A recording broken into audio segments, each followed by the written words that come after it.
name is Brittney. This is the Brittney Reacts Show, and on this show, we talk all things movies and entertainment. Today, we actually have a lot of good things to go over, so it's not just going to be a review, although we will review weapons, but we're also going to review. Not review, we're gonna go over some other things, like we have a Wicked teaser, we have a lot of box office stuff, we have to update how Fantastic Four is doing, Superman, plus the new stuff.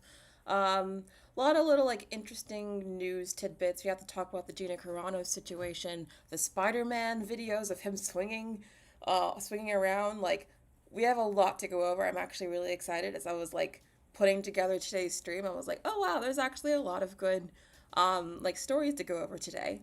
Also, I did post a out of theater short for weapons last night. I just reviewed the video. So when I do those out of theater reactions, I do them super quickly. It's obviously like at dark, so like I have to find some like light, and I usually find a light through like a store. So I was in the store next door, and like the light was so harsh. I just looked back at that short, and I was like, oh my god, it just like did not make me look the best. I swear I look a lot better than that in real life. It was just the harshest lighting. Plus, it was like making my skin look weird. My skin is like good, I swear. I don't know. I don't know if any of you were even thinking that, but I was just watching the video like, why do I look so strange? But anyway, yes, I see I have a lot of people here. Hi, Raya Rue. Hi, Rodney Dollar. Hi, Eugene. Hi, Natanya. Hi, Tommy. Hi, Rodney Dollar. Hi, Sunset Draws. Hi, Will French. Hold on. Hi, Madonna. Hi, Jordan. Hi, to get Pretty Princess. Thank you to each and every one of you. Hi, Eugene. I think I got them. Natanya did put the link in the chat, so go check that out. But anyway, yeah, let's just go straight into the topics. Now, hopefully, we have a lot more moderators in the chat today, so hopefully the chat goes peacefully. We don't have a situation this time like we did last week. If you know, you know. Whoever that was, if you're watching, go F yourself. That's all I'm going to say. All right, let's move on. Okay, so let's talk about box office first. So we're going to talk about Fantastic Four first, just so I can update you guys on, like, what's going on with, like, the previous movies before we get to the new releases. So, Fantastic Four is continuing to still not do well. It dropped 55.8% in its third weekend, which is really not good because it already had like a 68% drop in its second weekend. So it's having a lot of pretty heavy drops when they needed it to have like Superman level legs, and we'll talk about Superman in a second. And it's just not happening for the movie, and I'm not surprised. Honestly, if you guys saw my review for Fantastic Four, I think that review is aging better than the movie, because I said in my review that I don't think that this movie is like as good as like the hardcore fan base was making it out to be. I think that movie is only like amazing to you if you are like a hardcore Marvel fan who is familiar with the comics, who are already familiar with those characters, who are committed to the lore and the world building. And if you're just like a normie person who like you're not that into comic books and you just wanted to go to the movies for like a fun time, it's like that's not the movie I would recommend you go see. I would recommend like Superman or Jurassic Park, or Jurassic World, like over Fantastic Four. And I think that's probably why it's having these big drops.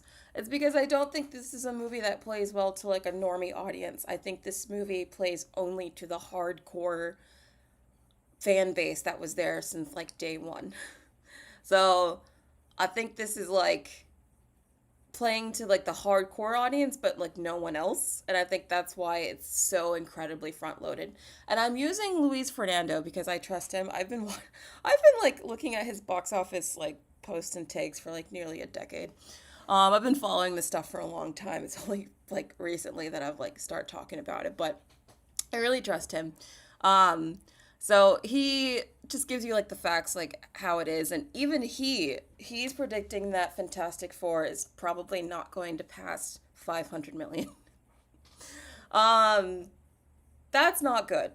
There's no way to spin that as like, oh, it did okay, like, oh, it's fine. Like, I think Superman actually wound up doing okay, like because it legged out domestically so well that I don't think we can call Superman a flop. Like, maybe, yeah, we can say we wish it still had made more, but like I think it's going to end up in the 600s, which for a comic book movie these days is actually really good. So I think that like Fantastic Four is going to wind up wishing it had Superman's numbers because it's looking like it's not even going to be close between the two. We're looking at potentially Fantastic Four making somewhere close to like what Brave New World made because it's dropping off that much. Even though it opened higher, it's dropping off so much. It's gonna settle around there. This cannot be good. I know Marvel cannot be happy about this. I mean, this is like their one last movie. I don't consider Spider-Man because that's like more of a Sony thing. So like this is like the last proper like MCU movie before Doomsday. Like they even had a Doomsday tease in the after credit scene or whatever. And like I if you can't even get your normie audience excited about seeing Doomsday, even like just a tease of Doomsday, that's not good. Because I do remember like back in the like Infinity Saga era, like normies were excited by Thanos, even when we were just getting like little teases of him in like the end credit scenes or whatever. Like there was hype around him. I am not feeling that kind of hype from the regular going crowd. And I think that just shows you how damaged Marvel is as a brand, and how they have a lot of work to do to get like just the normie crowd back.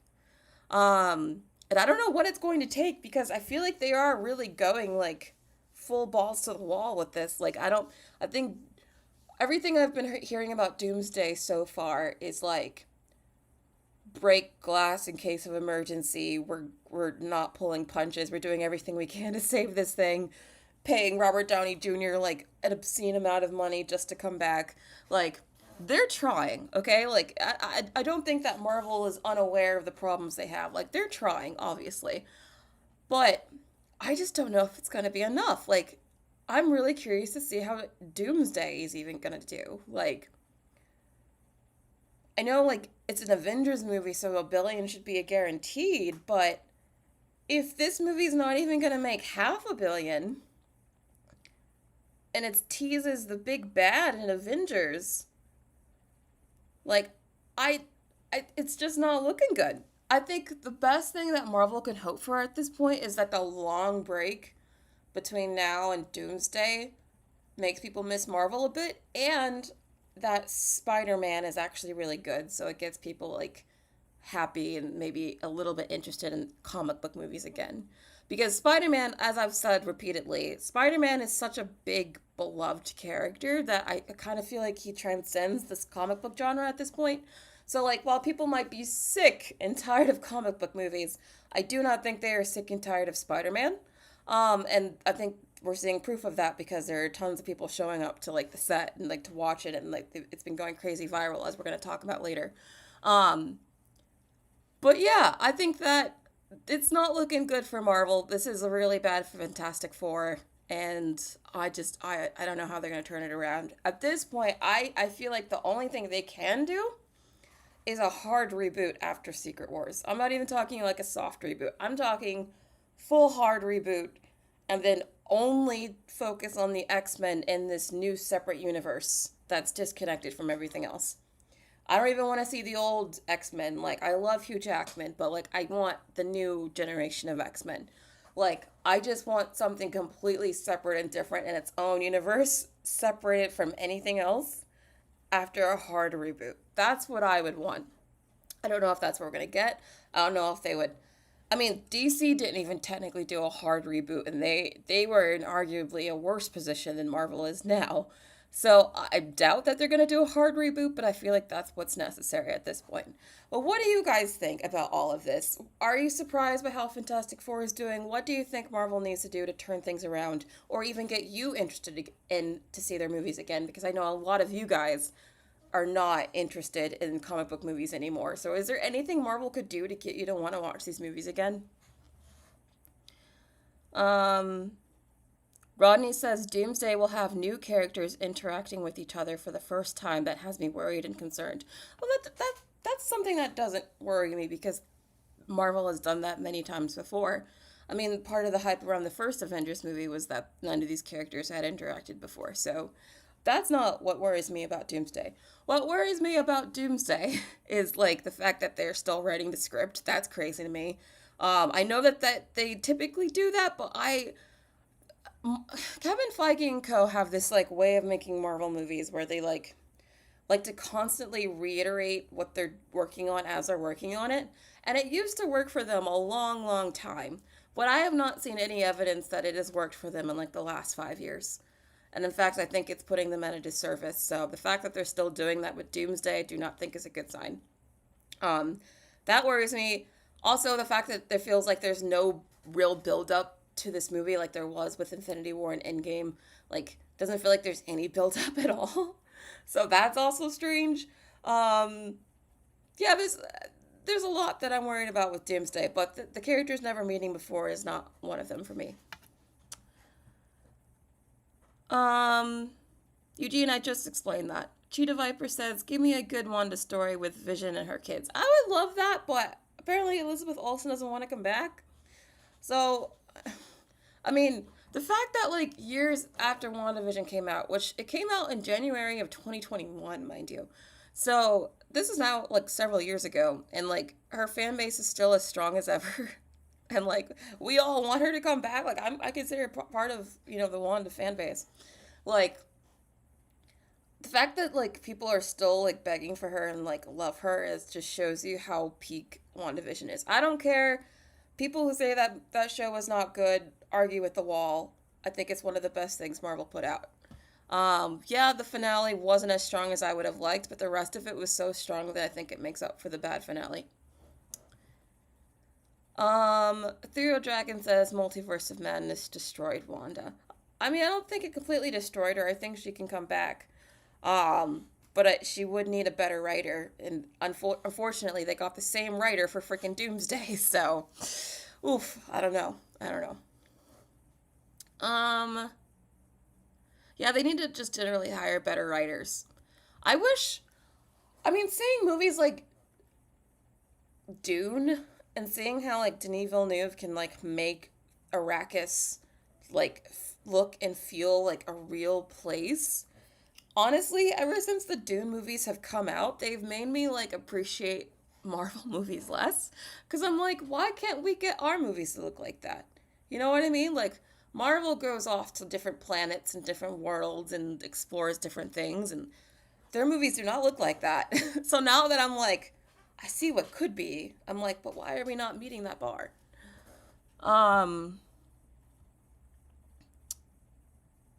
Natanya says Marvel should have ended after Endgame. It kind of did for a lot of people, not gonna lie.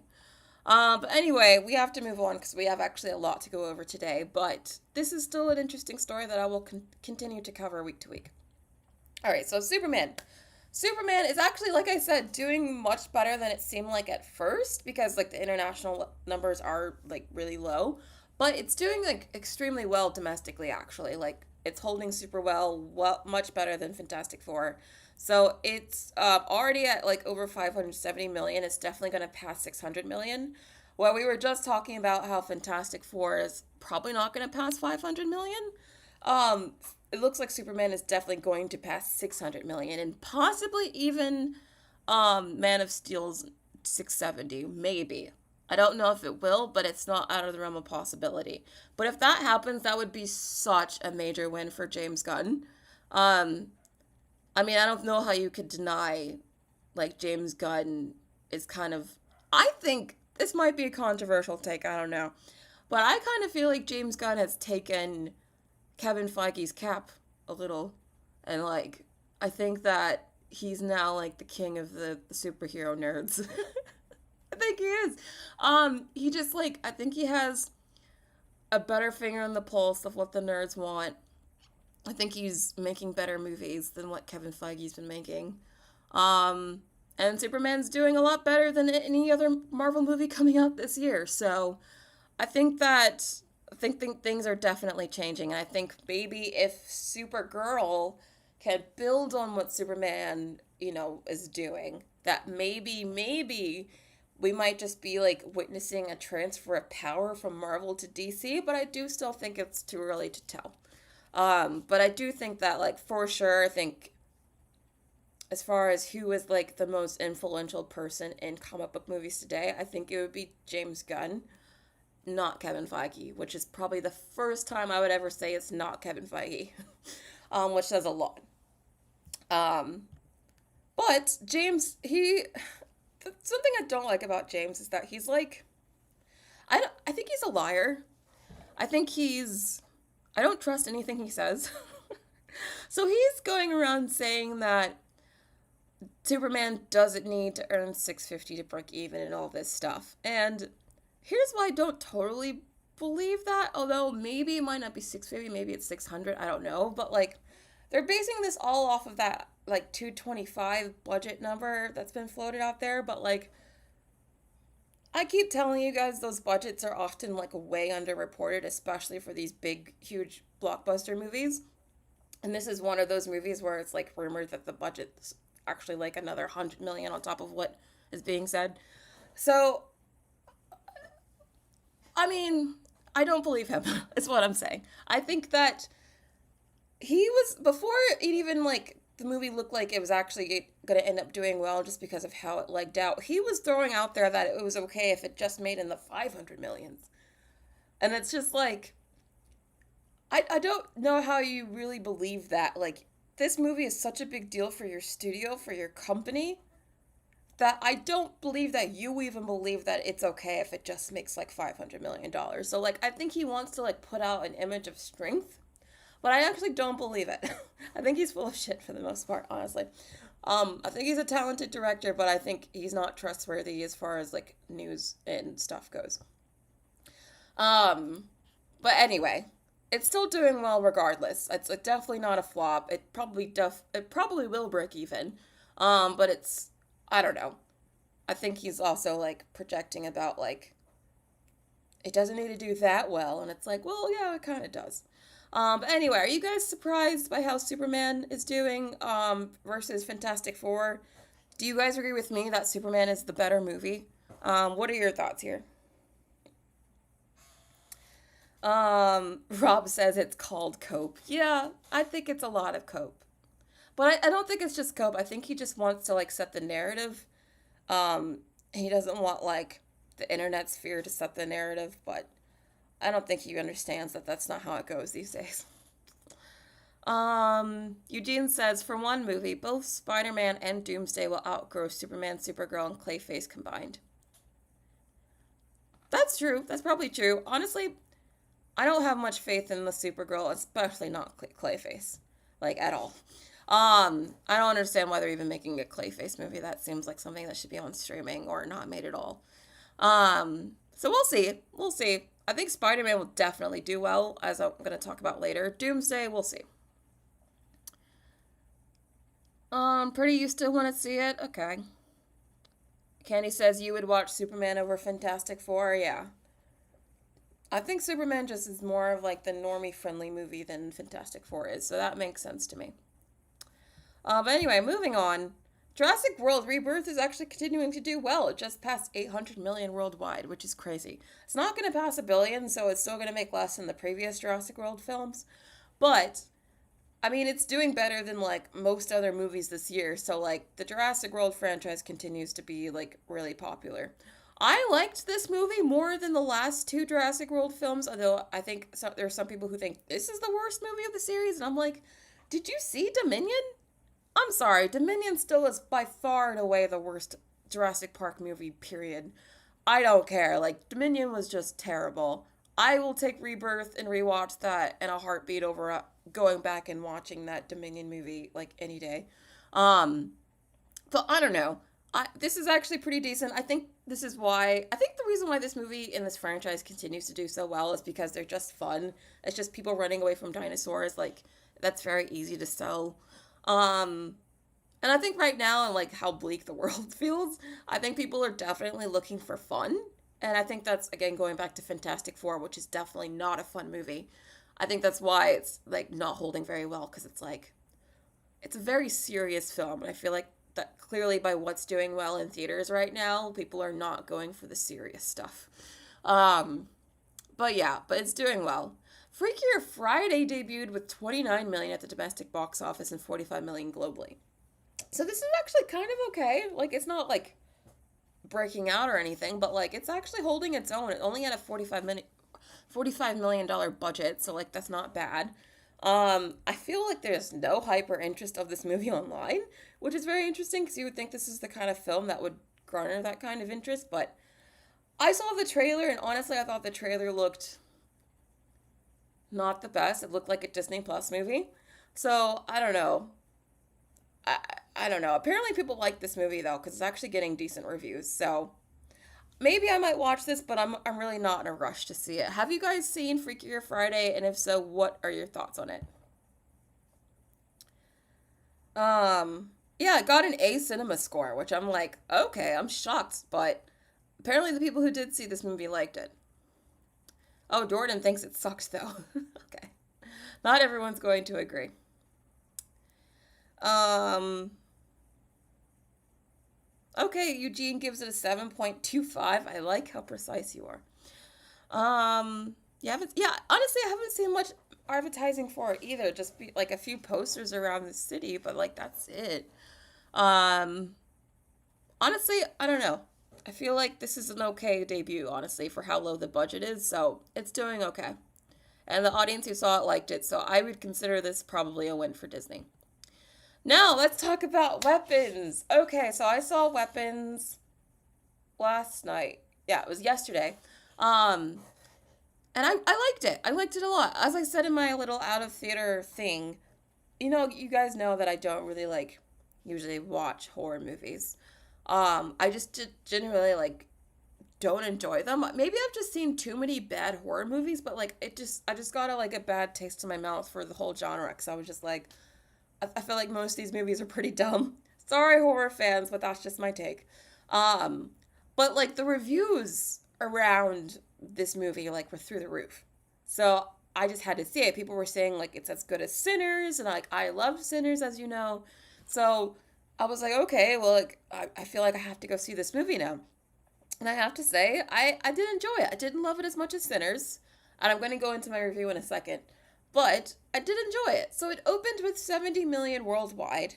The budget was 38 million. So it's already like doing extremely well.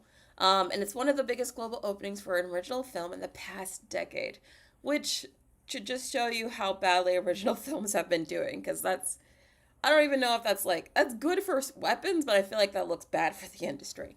Um, but yeah, I got an A minus cinema score, which for a horror film is extremely rare. Like, extremely rare. Like, films like Get Out and Silence of the Lambs get this kind of score. Like, horror films usually do not get A's. So the fact that this got an A just shows you, like, it is a strong film. Um, I think it's deserved, honestly, after seeing it. So, both Weapons and Sinners are tied with the same Rotten Tomato scores, and they are now, like, two of the biggest horror movies of this decade. So, like, the hype is very real for Weapons. Very, very real. In fact, they're already talking about potentially making another one. So this might turn into a whole franchise. Who knows? Um, who has seen Weapons before I get into my review? Just to hear your thoughts. Anyone see Weapons? Yeah, the ending was kind of funny. Okay, Naomi gave it a 6.5. Okay.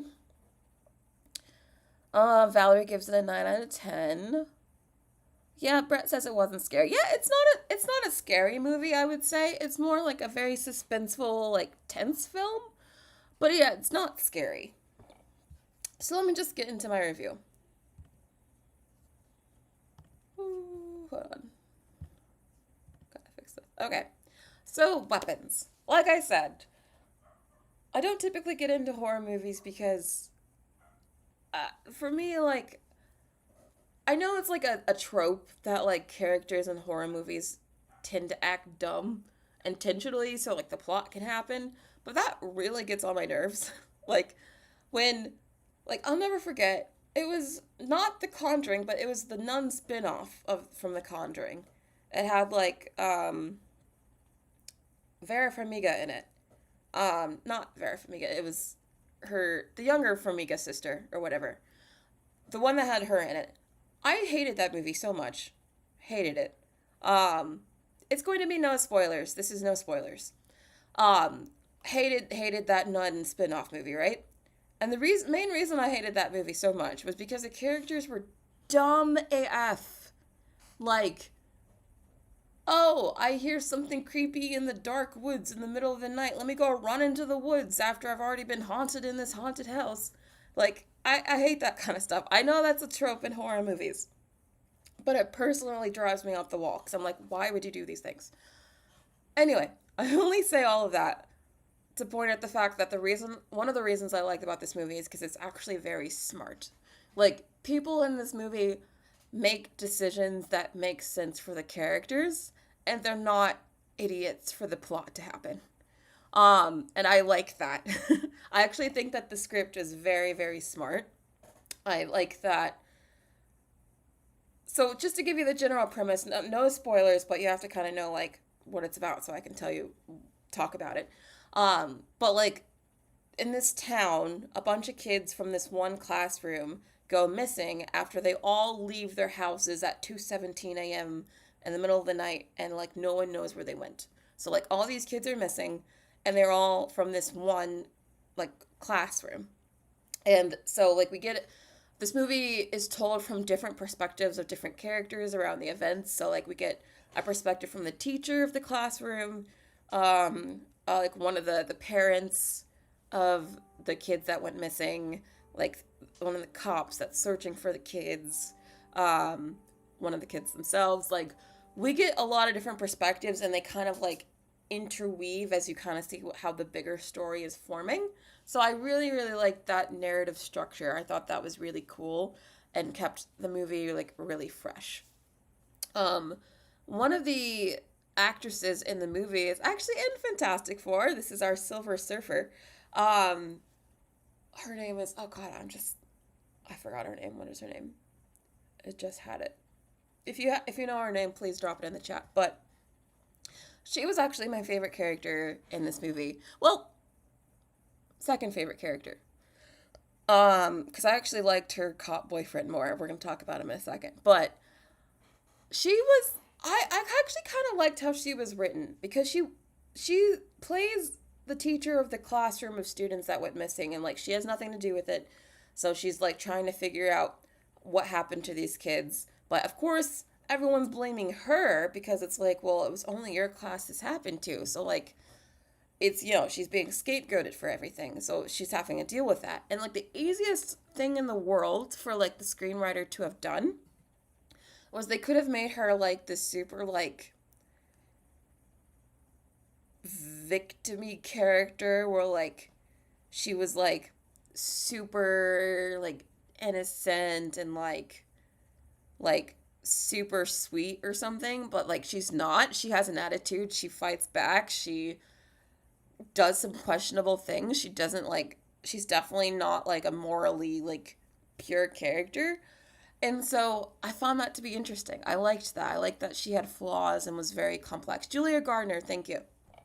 She was very good in this, and I thought she had like a lot of star power that really like, held this film together. Like even when it was not her perspective and she was showing up in other people's perspectives, like she still stood out. And I think that's like the biggest compliment I could give her. I really liked her. But as I said, she was only my second favorite character, even though I liked her. I really liked Alden Ehrenreich a lot in this. I thought he was cool. I thought he also had a lot of like star power and charisma on screen. Really, everyone in this like acted their butts off. Like there was no weak link here. But he plays one of the cops that's trying to find out what happens to the kids, but also like an old flame of the teacher. So they have like a thing together. And I just liked him because I thought that he was like, well, I kind of thought he was attractive in the movie, not gonna lie. But I also thought his character was like interesting, and how like he took his job so seriously, and like there's this one like kid who's like homeless that he like goes after, and I just thought his character was interesting. But I also kind of agree with Danny, so I might be a little biased. But like he and Julia Gardner were like some of my favorite characters in the movie. But anyway, also we got freaking Thanos himself, Josh Brolin, in the film, and he plays the father of one of the kids that goes missing. And of course, he's like blaming Julia Gardner, like, "What'd you do with my kid?" And like, he's like investigating what happened. So he's playing the role of like the father who's not listening to the law and like is trying to do his own investigation. And I found his story to also be compelling. It could have been really easy with him for him to be really unlikable because he gets really in Julia Gardner's face and like he does things that are also morally questionable, but you understand that like his kid was taken, well, not taken, they ran out by themselves, but like his kid's missing, and you can understand why he thinks the way he thinks and why he does the things that he does, so he still remains like really empathetic. um so I liked his character as well. But I think, as everyone is saying online, the person who really steals the show here, is Miss Gladys. I love her. I'm sorry, she's terrible. She's awful. But she's so creepy and unhinged and kooky, but also kind of a unique villain that she's iconic. She's disturbed and terrible and deserves what happens to her. But like, just strange human being, right? In this performance, I think she honestly should get like an Oscar for this performance. I think like, I know horror, like the Academy doesn't usually like to reward horror. They often like don't give out awards to like awards movies or even performance in awards movies, even, I mean, horror movies, even though if the performance is really good. Like, think about like Peter Nyong'o and Us. Like, she deserved a nomination for that movie, right? I believe she deserves this nomination just as much as like Lupita Nyong'o did in Us. Like, criminal if you do not nominate her. Danny says it's giving Pennywise. She kind of is like the female Pennywise if Pennywise was like an auntie, you know? That's kind of how I would describe her. She does look like a clown, but she's not a clown. But I do think the look is very intentional. She's just very off-putting, but it's cool. Really, really cool villain. Loved her. But yeah, she's terrible. Loved her in the sense that she was an interesting character. Did not love the things she actually did in the movie. Yeah, would not want to meet this person at all. But overall, I have to say, I would give this movie an 8 out of 10. I really enjoyed it. I don't enjoy it as much as, say, like, Sinners. Like, I know people were comparing it to Sinners. I still think Sinners is better. It's not a scary movie, as I said. It's more, like, suspenseful. There's only a few jump scares, even, although one of them did get me. I won't spoil what happens or where it is, but there is one jump scare towards the end that did get me. I don't usually even get jump scared, but that one got me. Um, but yeah, I think it's really good. I think it's a solid, I would say it's more of like a drama, honestly, with some creepy elements than like a horror film, because it really plays like a drama sometimes. But like it's just really, really smart and well written, well shot. I liked it a lot. But what are your thoughts on Weapons? What would you rate it yourself? Any questions? Anything at all? Brett says she has a Lord Farquaad Snow White hairstyle, but red. Yeah, I think that's a good way to describe it.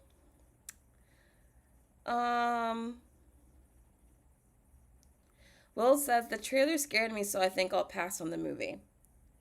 I would say I wouldn't watch this if you don't like body horror, because there's some like gross gore stuff going on, especially with the face. So if that grosses you out, I would say don't see the movie. But as far as like it being too scary to watch, I don't feel like it's that scary. Tommy will also give it an 8 out of 10. Okay. Closet Opinions, 9 out of 10. 9 out of 10. Lawrence gives it a 7. Brett gives it a 9. So I'm seeing like between 7 and 9, which is pretty good. That means like most people like it here. That's good. Alright, so let's move on to entertainment news. So, speaking of horror, I wanted to talk about Chris Stockman's new horror movie. He's been talking about it for a long time, so I'm glad that we're finally getting to see something from it. But Shelby Oaks, it's called Shelby Oaks. Hold on, let me get to it. Um, so if you guys, if you're watching this channel, you probably know who Chris Stuckman is, right? He's like a well-known like movie reviewer on YouTube. He's been around for a long time, and he decided he wanted to focus on filmmaking a while ago. And this is like the first film he's really been able to get out in theaters, so like that's really exciting. Um, as someone who's in the online space, it's really cool seeing someone like go from YouTube to having like a neon theatrically released movie. I think that's so cool. I know that's something that he's been wanting for a long time, so I just wanted to promote it for you guys so you can just like support him. But I also think that the trailer looks really good. I think it looks really creepy. It's another horror film, but I just saw a horror film that I really like, so I'm in the mood for giving more horror a chance. I know that horror is having like a middle, like it's in the middle of like a renaissance, or like been in a renaissance where like we're actually have been getting a lot of good horror films recently. So maybe I just need to like get back into the genre and like focus on the good stuff. Um, but like this looks really, really good. It follows a woman whose search for her sister turns sinister after realizing the imaginary demon from their childhood may be real. So this has got some demons in it.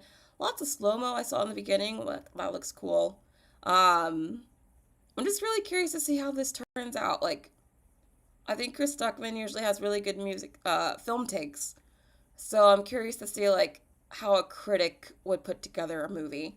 Like, obviously, he must be watching this, like, with his own, like, critic eye, like, how he would review it or something like that. So I'm curious. Are you guys, interested in seeing Shelby Oaks? What are your thoughts on this? Did you see the trailer? Um, Rob says good for him. Um, oh yeah, I definitely think the lady from Weapons will be a Halloween costume for sure.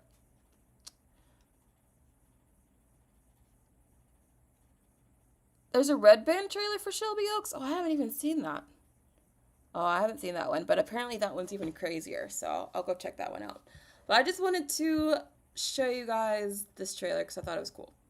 Anyway, so we also got a lot of behind the scenes set photos and videos of Spider-Man, and these normally I don't really cover like behind the scenes set photos because I'm usually like, I don't know, sometimes they're not that interesting, but like these are, because he looks so Spider-Man.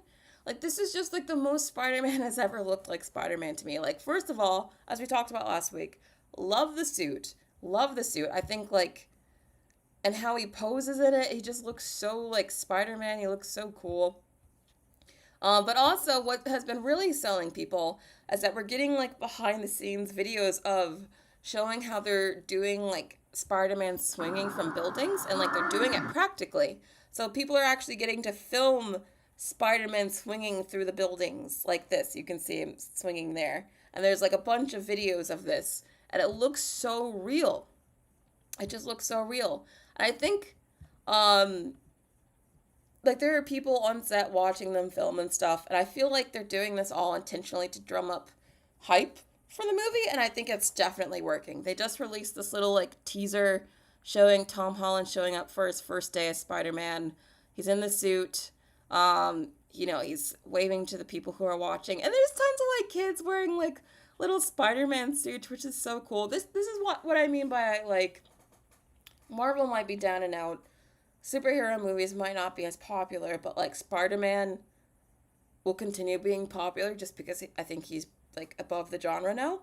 I would go as far as to say as I think Spider-Man is the most popular superhero film today across Marvel, DC, or any, comic book lore.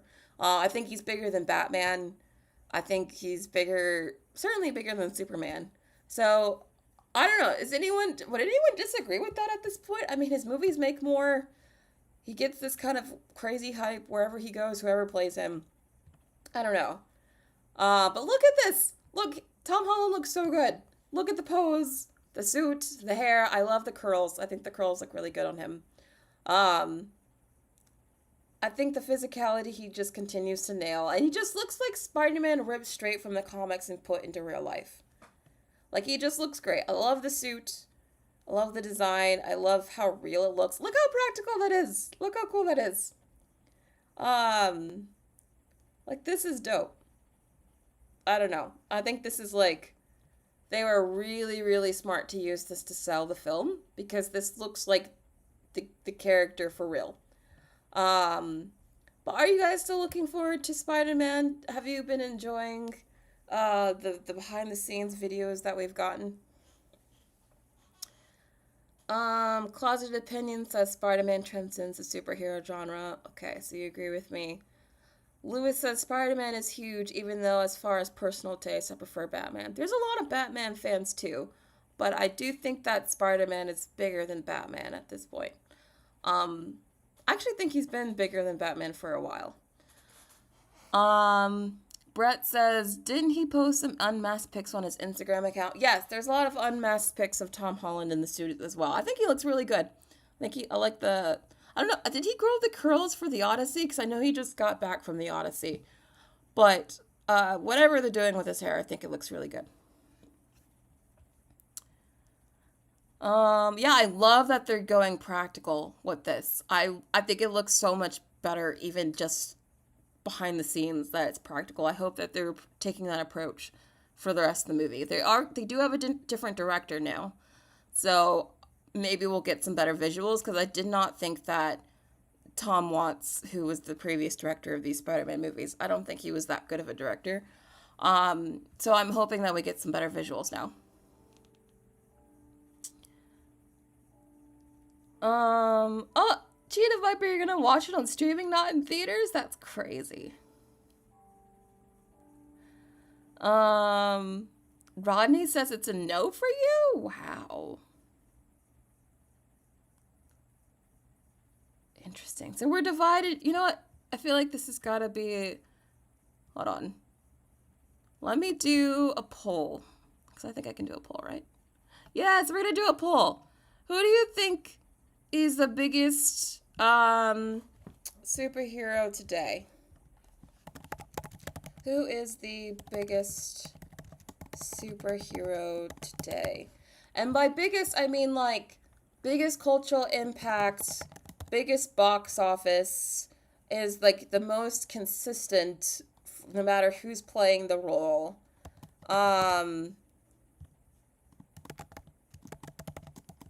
like who do you think? So I'm adding a third option. So I have Spider-Man, Batman, and then a third option for some other character. Then you can tell me in the chat. But I'm launching the poll right now.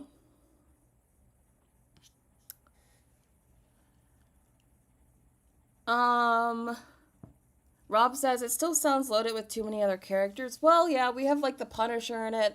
Apparently, the girl from Stranger Things is going to play Gwen Stacy, which I think is weird because she has like ginger hair, and I don't know why they would want to like dye her hair, but I guess maybe that's what they're doing. Um, and then we also have the Hulk that's going to be in this too. So yeah, it's a few characters. I feel like comparatively it's actually pretty low. Like compared to a lot of other Marvel movies. So we'll see, we'll see. I actually don't think it's going to be a multiverse movie, which is the main thing that I was hoping for. I did not want it to be a multiversal bunch of mayhem, crazy stuff happening, and I don't think that's what's going to happen. So far, I think it's looking okay for me. There's not too many red flags for the Spider-Man movie yet. All right. So I'm seeing a lot of people in the chat say Spidey. Oh, wow. Okay, so the poll so far, 76% of you say Spider-Man is the biggest superhero today. Wow. 76%. Only 10% of you say Batman, and then 14% of you say some other character. So, for the 14% of you that said some other character, who do you think is the biggest, like, comic book character? Because I don't even know what other character could rival Spider-Man or Batman. Like, what other comic book character is even at that level? Um, yeah, a Sunset Draw says Spider-Man is popular with different age groups. That's very true. Like, little kids love Spider-Man, but also, like, older people, too.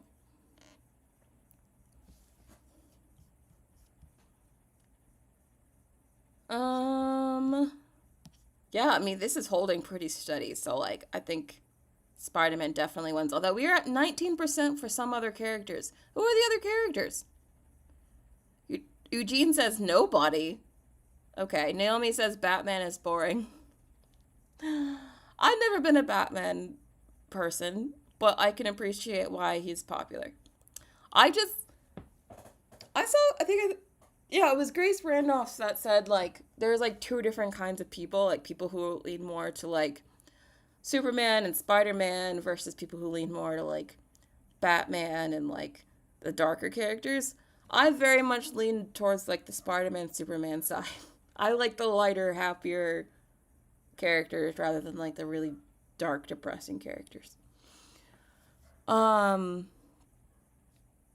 Natanya says Batman is overrated. I don't know. I feel like he's rated appropriately. Rob says Iron Man. Well, we'll see. If Doomsday still makes $2 billion just because Robert Downey Jr. is back, then I'll say it's Iron Man. But I don't know. Danny says Wanda. I wish it was Wanda, but it's not Wanda, guys. Anyway, ending the poll, vast majority of you think it's Spider-Man, which I have to agree with. Alright. Anyway, moving on. Oh, where am I going? Okay. So, Gina Carano. Let's talk about the Gina Carano situation. How many of you are even familiar with this? Because I haven't really talked about it, like, I don't think ever on my channel, actually. Because this is, like, something that first got started years ago before I even, like, started making YouTube videos. So, just to give, like, a refresher for anyone who may not know what this is even about. So, Gina Carano was an actress who was on The Mandalorian. You might have remembered her. This is a picture of her, actually, as the character on The Mandalorian. And she got fired after... Okay. How do I put this? She got fired for saying certain things on social media that at the time was seen as, like, too socially unacceptable. And she got fired over it. Now, I'm trying to be fair to all parties here because I actually, like, follow this case pretty closely. And I do remember at the time they, like, apparently gave her multiple chances to stop posting on social media and stop saying things, and she didn't do it. However, I do feel, in my personal opinion, the things that she got in trouble for were not big deals in the first place. And I think this was just, like, a time in recent history where we were at, like, a peak level of wanting to cancel everybody for anything. And the things that, like, they canceled her for, I do feel like have not aged well. For example, one of the things that she got in trouble for the most was over not wanting to put her pronouns in her bio. I kid you not, that was, like, one of the biggest controversies she got in, because in 2020, not wanting to put your bios in your pronouns in your bio was considered, like, a cardinal sin. And so instead, she put beep bop boop as a joke, right? And so many people got, like, so offended over it, like, acting like this was just, like, the worst thing she could have ever done. It was so hateful that she even had to, like, make this tweet about it, saying that she's not mocking trans people, but over the section of activists who demand conformity and demand you just do whatever they say. Like, she considers it a mob, and I think that's accurate. And that's who she was, like, fighting against, who I think in 2024, considering the outcome of the election, we can kind of say, like, the vast majority of people were on, like, her side on this issue. Like, I'm not saying that, like, we should be hateful to any one group, obviously not. But I also think that there is a section of people in the far left activist side who wanted to, particularly in, like, or early 2020s when they had the most power, wanted to cancel anyone for anything that they deemed was, like, sinful. And at the time, not putting pronouns in your bio was considered like the most sinful thing you could do. Even though no one does that anymore, and you would be laughed at for the most part for like insinuating that was something you had to do. But at the time, you couldn't say that, except Gina was. And that's ultimately what got her fired. So that left a lot of bad taste and a lot of bad people's, oh, not bad people, sorry. Her whole firing left a bad taste in a lot of people's mouths because it wasn't, I always felt like it wasn't warranted. I always felt like that Lucasfilm overstepped their boundaries on not just Lucasfilm, but I think really Hollywood in general really overestimated the level of support the most far left activists had. And I think that they felt like they had to do it at the time because that was just the culture, but it did not end up aging well. I think that's why not only did Gina Carano end up winning her lawsuit against them, but they even settled. Well, not, she didn't technically so they settled, that's what I'm trying to say. And they're saying that they're willing to work with her in the future. So not only did they settle with her, meaning they gave her money, but they're willing to work with her in the future. They would have never said something like this just a few years ago. Never. So that not only shows you how far the pendulum has swung culturally, but it just shows you that I think probably not everyone at Lucasfilm, but probably at least some at Disney realized that maybe they were in the wrong here. Because the stuff that they were trying to cancel her over is the same kind of stuff that people can admit now was part of what drove people away from the left. The mob mentality, wanting to cancel over stupid crap. Just the very kind of stuff that led to what happened last year. So I think this is good for Gina. I think that she, honestly, I kind of respect her in the sense that she did not give up. She didn't just go away quietly for years. She was going on every podcast that would have her and would constantly talk about this. I think she knew that she was done dirty and she didn't give up. So honestly, all I can say is good for her. Will we actually see her in something else? I have no idea. I can't imagine Disney although maybe I can now because we live in a very different world. But is she going to be in the next Mandalorian movie? Didn't they already finish filming that? Is she going to be in the next Star Wars? What do they mean by they're going to work with her together in the future? I don't know. I don't know if that's actually going to happen. That might just be for lip service. But I would like to see her in something just as a good faith, olive branch kind of effort. What are your thoughts on this whole take? 'Cause I know some people could very much disagree on how I interpret this situation. Because I know at the time, you were supposed to hate her. So I wonder how you guys feel about this. Theo Draken says they also misrepresented what she said. Yeah, they gave her the least charitable interpretation of everything she said and did, which kind of only proved her endpoint, which ultimately got her fired, was that being conservative was being hunted down in the Holocaust, which I think the Holocaust comparison is going a bit too far, but what the heck is this person? Can someone, whoever is a person, moderator, can you please just get this person out of my chat?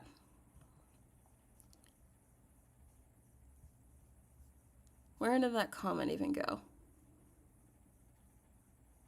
I think someone took it down. Okay, whichever moderator took that one down, thank you. People are so weird. How do I stop that from happening totally? I don't know how I'm gonna be able to stop that without doing private live streams. I don't know. What the heck? Someone still... It's not... Why is it showing up on here, but I don't see it on my chat? Well, I guess we don't get a chat today, not on the screen. If you're watching the playback, you still watch the playback chat. But I guess I don't know if I could have the chat displayed on my screen anymore because of that loser, whoever that is. So we can't have nice things because of one jerk. Sorry about that. Just disgusting. Is it a bot? I don't even know if it's a bot. I think it's just one really big loser who's just like in my chat. Anyway, moving on. But what do you guys think? Going back to the Gina Carano situation, what did you guys think? Because I'm seeing most of you actually agree with me that like she was done dirty. Is there anyone who disagrees?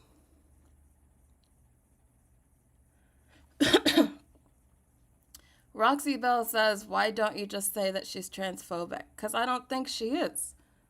I don't think it's transphobic to not want to put your pronouns in your bio, especially after you were bullied into trying to do so. Like, that's not transphobia. Rob says, I'm a Gina fan going back to American Gladiators, but I also feel like your boss stays top, not stop. Oh, sorry. I feel like your boss says stop, then stop. Yeah, that was the main thing. Honestly, I agree with that. I feel like, even though I don't feel like what she was doing was even bad in the first place, if you're still like representing another company. So like if they say like they're uncomfortable with something, you're saying you should stop, especially if they give you multiple warnings. So I agree with that. I don't think that they should have told her to stop. I agree that if that's what they wanted, she should have did it. So I agree with that.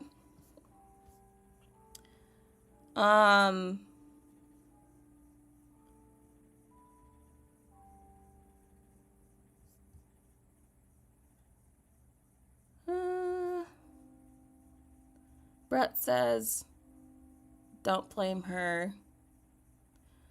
Oh,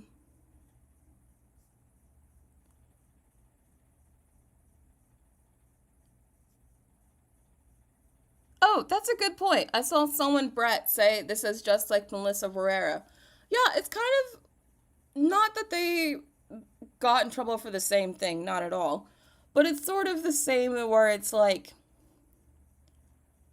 I feel like in both instances, they were fired unjustly.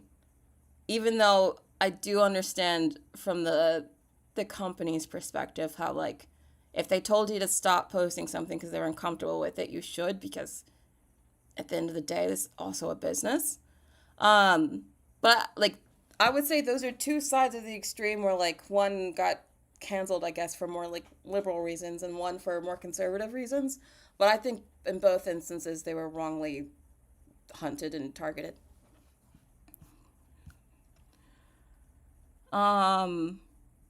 Prototype says, can a company really force you to put pronouns in your bio? In 2020, they sure felt like they could. Not now. 2025 mind cannot comprehend. But back then, yes, it did feel like you had to. But anyway, yes. Let's move on, though, because I'm actually glad that most of you agree with me on this, which again just shows you how, like, few people were actually supportive of her getting fired. I think that was always just a very liberal bubble on the internet that was like, oh yeah, let's do this. And it's like, that is not how majority of people feel. But anyway, moving on. Yes. That's why I wanted to share this tweet specifically also to show you that, like, she even said that she was not mocking trans people, but the mob that was going after her. And, like, I just think that it's crazy. But anyway. So let's talk about Superman again. So David Zaslav says that James Gunn will be writing and directing the next chapter in the Super family. That says a lot about the future of the DC universe. I think the DCU is becoming basically just the Gunverse. Yes, I know Kevin Feige produces all the Marvel films, but he's not directing and writing all the Marvel films. This is like if Kevin Feige had been directing and writing all the Marvel movies and not just producing.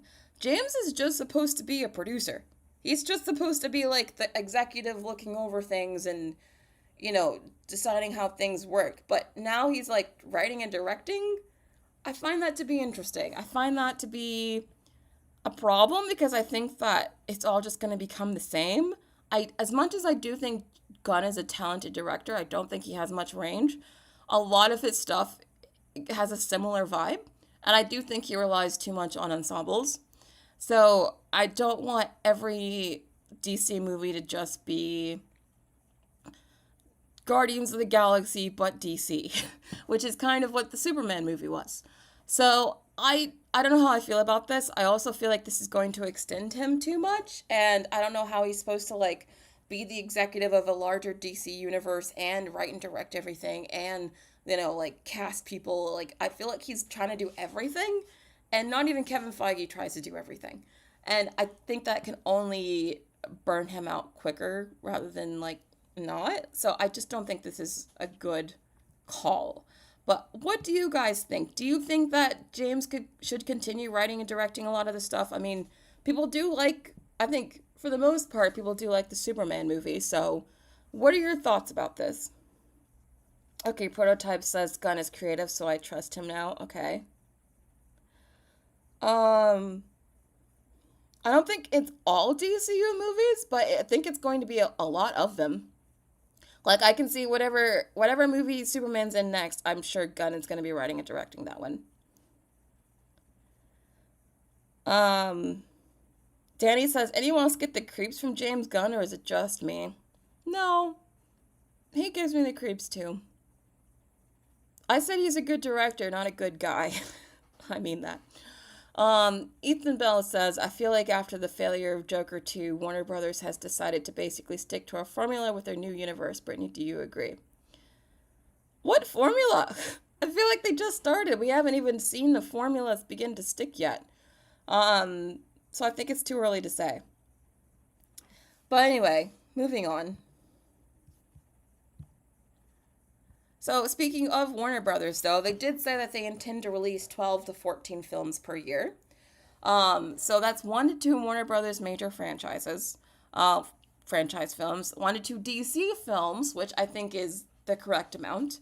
Because even if DC just releases 1 to 2 films, there's still Marvel that's going to release at least 2 to 3 films, and then there's Sony who's going to release their Spider-Man film. So like, even if only every major superhero studio only released 2 films a year, we would still be getting like 6 to 8 films per year because there's that many like comic book studios and franchises at this point. So that's a problem. But I am glad that they're trying to stick to like fewer films than Marvel, because Marvel right now is doing like 3 a year. I think 1 to 2 is the correct amount. What I don't understand is why they're still continuing to do like a bunch of animated shows, because I feel like those don't really do well. But they have 3 to 4 new line releases, including horror. Horror does really well, so that doesn't surprise me. 1 to 2 animated films, and then 1 to 2 modestly budgeted original films. So at least they still have original films on the budget. It's only 1 to 2 a year, so not many, but at least they're continuing still with, original films. You know what?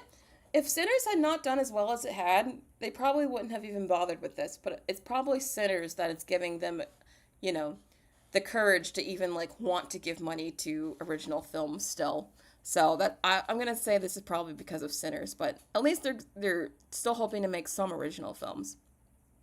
But do you guys think this is the right amount? Do you think this is too much, too little? What are your thoughts on this here?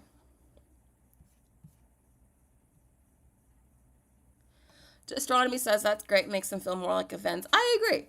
I actually completely agree. I think less is more, and I think Marvel needs to relearn that. Okay, Rob says it's a good game plan. Yeah, I wish there were more original films being, budgeted here, but I'm just glad we're getting any, to be honest. Yes, Weapons is also doing well, that's true. But let's move on from this. So, the industry is changing a lot as we've been talking. There's still a lot of consolidation and moving things around. So the latest, news and consolidation is that Paramount and Skydance have officially merged into Paramount, a Skydance company. So Paramount and Skydance are now merged and part of the same company. Just wanted to let you guys know that. Speaking of Paramount, Michael Bay is in talks to develop a new Transformers movie. Would you want to see yet another Michael Bay Transformers movie? I feel like I don't understand why they. I mean, I guess I do understand, like, why they won't let this franchise die, but the last several Transformers movies in a row have not done that well, like, at the box office. So I feel like Paramount is still chasing the early highs of this franchise that I think are, like, long in the past. Um, and I just don't know if even bringing Michael Bay back will be enough to, like, revitalize this franchise. I just feel like these movies got so bad that they just left a really bad taste in my mouth, and I have no further interest in them. But what are your thoughts here about more Michael Bay Transformers? Oh God, I'm seeing lots of no's. So you guys are not happy about this, okay? You think it's too much? Why? Another no, no. He should have stopped. No more Transformers. So none of you are happy about this. Okay, that's great. Yeah, I don't understand it either. Like, I saw that last Transformers live action movie, where they went to, like, South America, I think.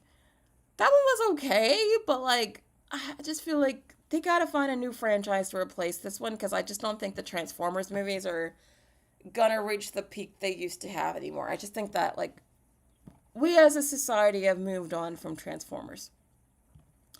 But we have not moved on from Wicked. No, we have not. We still have part 2 coming out soon. So we have some new, like, firstly, they gave us these posters. So we have some, like, new dresses for them. Here's Galinda's dress. I kind of like this. It kind of looks like a teacup. That's cute. And then we have Elphaba's dress. It's just like a black frock. But really, the main thing that they released is this new teaser.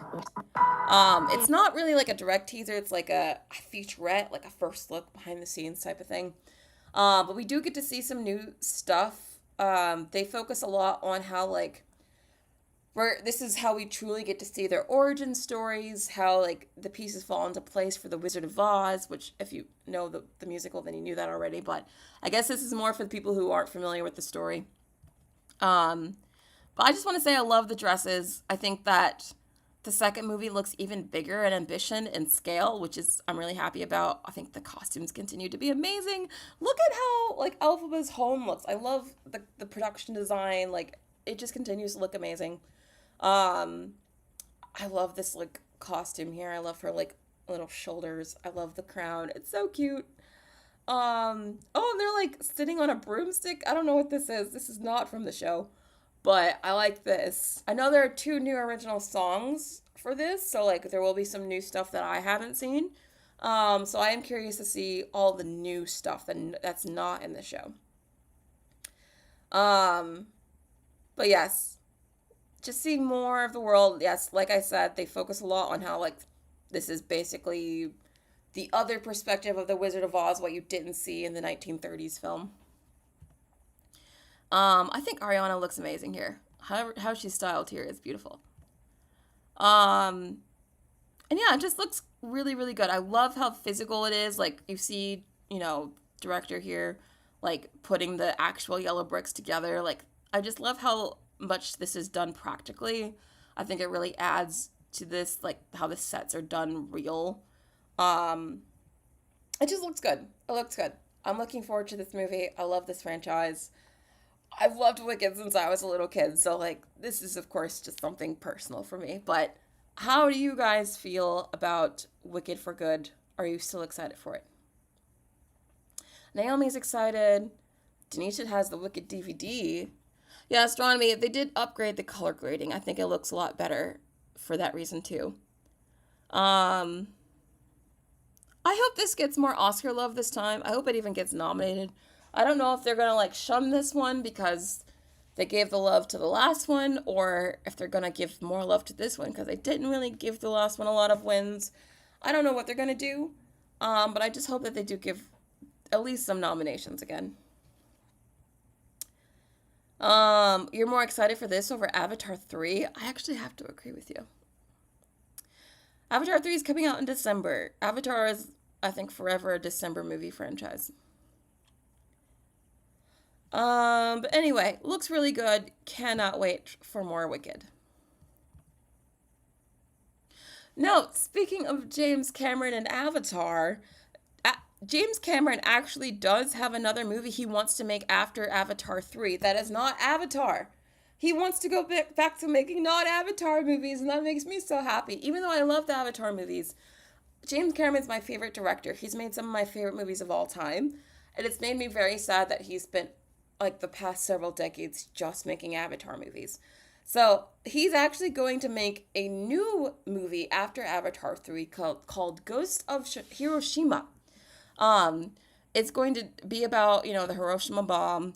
And he's apparently going to write a book about it first, and then he's going to adapt the book into a movie.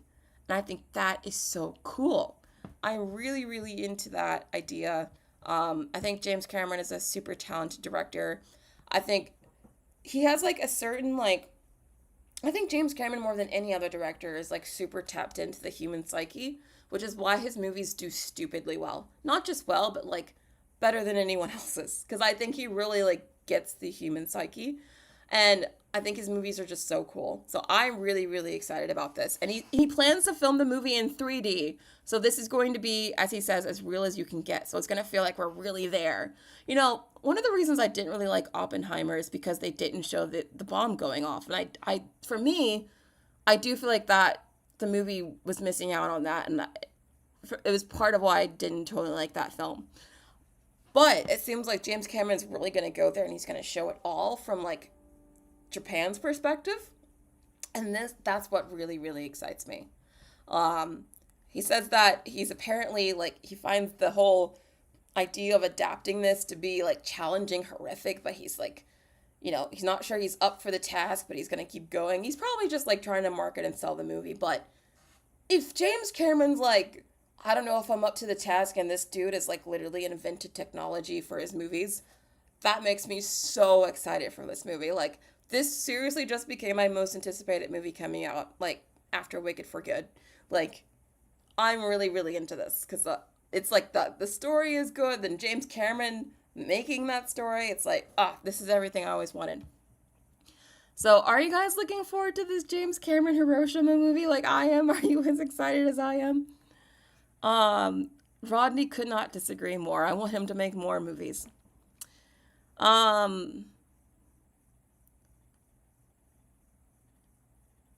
Rob says, but Nolan detonated an actual bomb. Don't you think that James Cameron will too? That dude's probably going to outdo Nolan in every way, and I don't think it'll even be hard. Ethan says, Brittney, did you know James Cameron actually criticized Oppenheimer for the same reason you did? Yeah, I didn't. I thought it was a huge cop-out for Nolan not to include that. I think it really brings down the film, in my opinion. I mean, they really, sold the movie on the bomb, and then, they don't actually show the big explosion, which is just crazy. But anyway, I'm really looking forward to this. I think this could be another, potentially $2 billion hit just because it's James Cameron, and I have full faith in him. But anyway, really, really excited about this. So, K-pop Demon Hunters is now Netflix's 4th most watched original film of all time. It continues to be such a sensation that they're actually bringing it to theaters, something Netflix almost never does. Netflix just, does not do this. Netflix really, believes in their business model of everything only on streaming. They don't want to put anything in theaters. So the fact that they're actually bringing this to theaters shows you how big of a deal this is. It's a huge hit. They're going to, make a huge franchise out of it. So if you haven't seen it, you should see it. It's a good movie.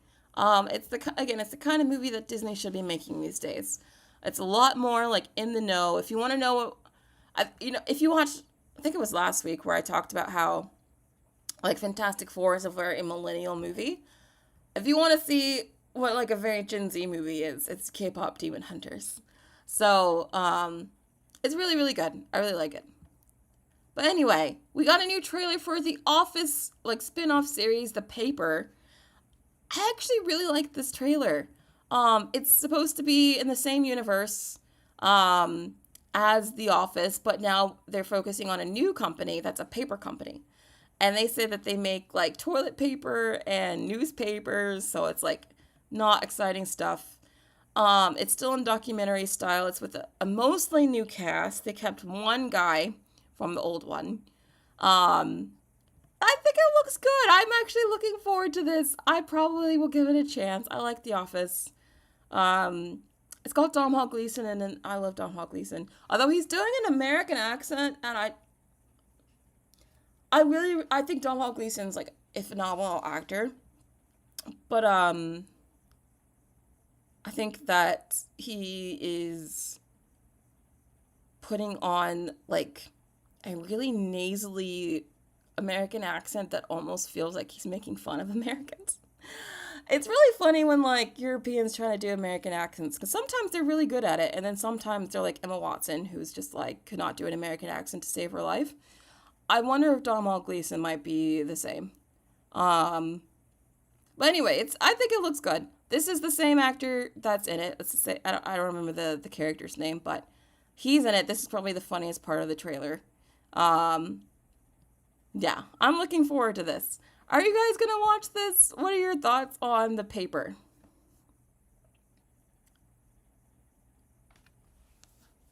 Naomi, you've watched K-pop Demon Hunters 20 times? People are really watching it like multiple times over and over again.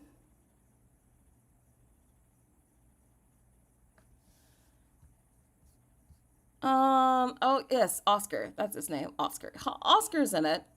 Are you guys gonna watch it for Oscar? Um, it's not about the camera crew. It's just about a new company. Naomi's not interested. I guess you're only interested in this if you've seen The Office, so I'm curious to see how well it does. Also, we're getting a theatrical release for Hamilton, which feels several years too late.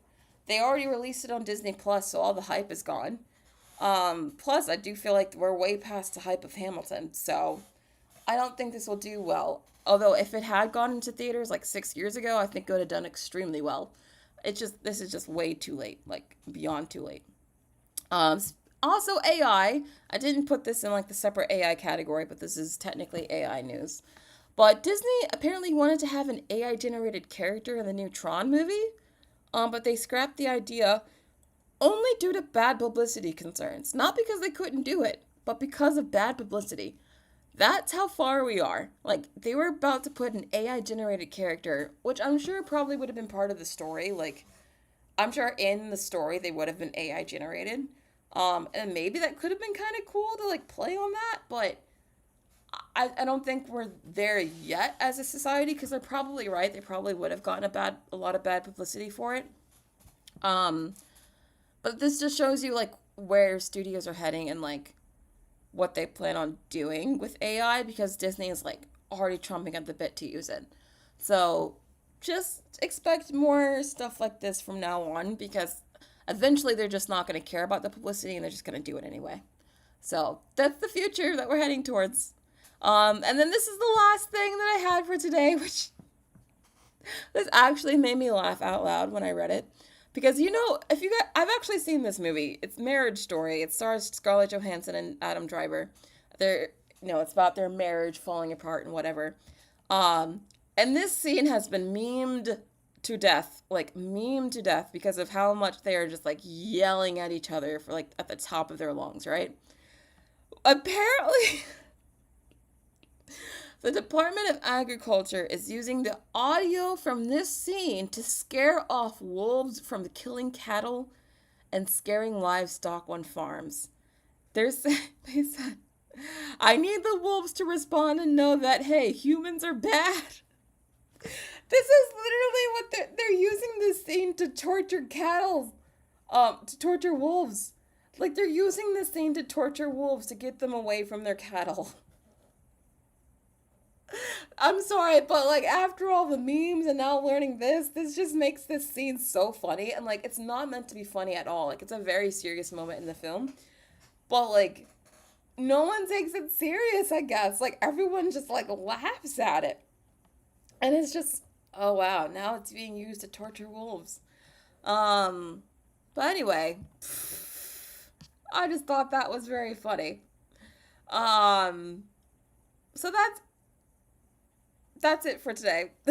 That's it. That's everything I had for today. Thank you all for joining, being part of my show. We actually went on for quite some time. Like I said, we had a lot to go over today. But thank you all for being here. And I'll see you guys next